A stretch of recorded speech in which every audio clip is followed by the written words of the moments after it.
बात करते हैं दिल्ली के प्रदूषण की, जिसने दिल्ली वासियों को परेशान किया हुआ है, क्योंकि आज भी दिल्ली का एक्यूआई लेवल 400 के पार रहा और बहुत कोशिशें हुई एक्यूआई को कंट्रोल करने की, लेकिन कोई भी कोशिश कामयाब नहीं होती नजर आ रही है।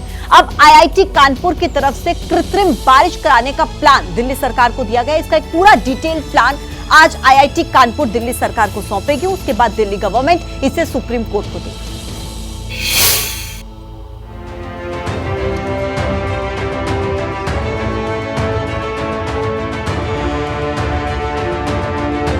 10 दिन से ज्यादा हो गए दिल्ली का यही हाल है। हर सांस के साथ दिल्ली वाले जहर की डोज ले रहे हैं। शहर गैस चैम्बर में तब्दील हो चुका है।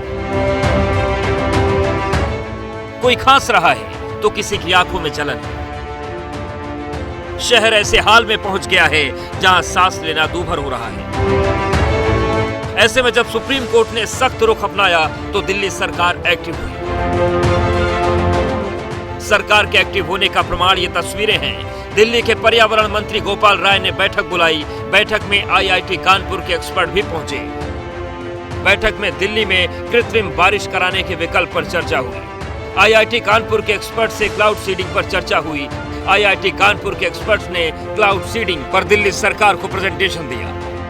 पराली वाले प्रदूषण को थमता नहीं देख आखिरकार दिल्ली सरकार ने क्लाउड सीडिंग यानी नकली बारिश कराने की संभावना पर आगे बढ़ने का फैसला किया है। इसके लिए आईआईटी कानपुर से डिटेल प्लान पेश करने को कहा गया है। तो आईआईटी कानपुर ने इस बात को रखा है कि वो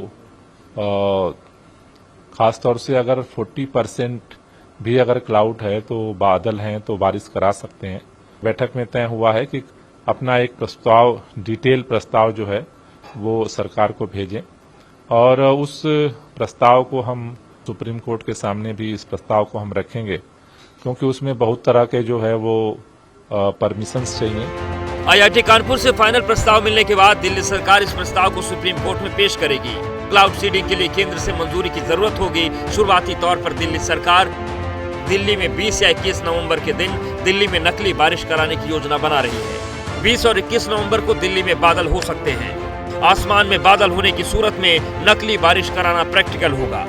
दरअसल नकली बारिश कराने के लिए आसमान में 40% बादल रहना जरूरी है। ऐसा होने पर सिल्वर आयोडाइड नाम के केमिकल को एयरक्राफ्ट की मदद से बादलों के बीच स्प्रे किया जाता है। स्प्रे के बाद सिल्वर आयोडाइड के चारों ओर पानी के कण जमा होने लगते हैं और बूंदें बनने लगती हैं। खूब सारा पानी जमा हो जाता है तो बादल भारी हो जाते हैं और उस इलाके में बारिश होने लगती है। आईआईटी कानपुर में इसी साल जून के महीने में 5000 फीट की ऊंचाई पर क्लाउड सीडिंग से नकली बारिश करवाई गई थी। जरूरी मंजूरी मिलने पर आईआईटी कानपुर दिल्ली में भी नकली बारिश कराने को तैयार है। कानपुर के पास एयरक्राफ्ट है अपना, जिसमें क्लाउड सीडिंग करने के लिए फ्लेयर्स का अटैचमेंट इस समय लग चुका है और उसको डीजीसीए ने अप्रूव भी कर दिया है।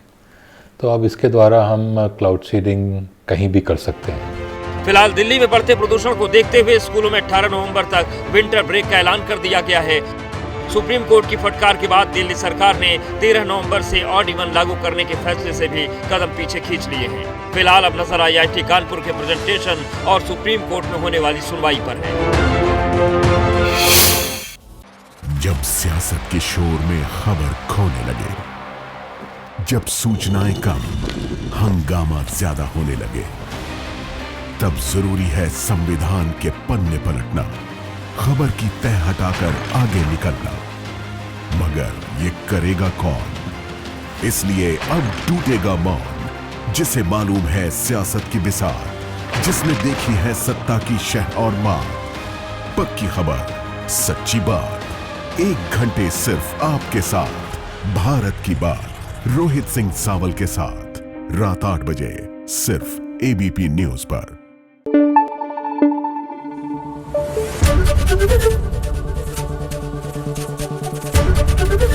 एबीपी न्यूज आपको रखे आगे।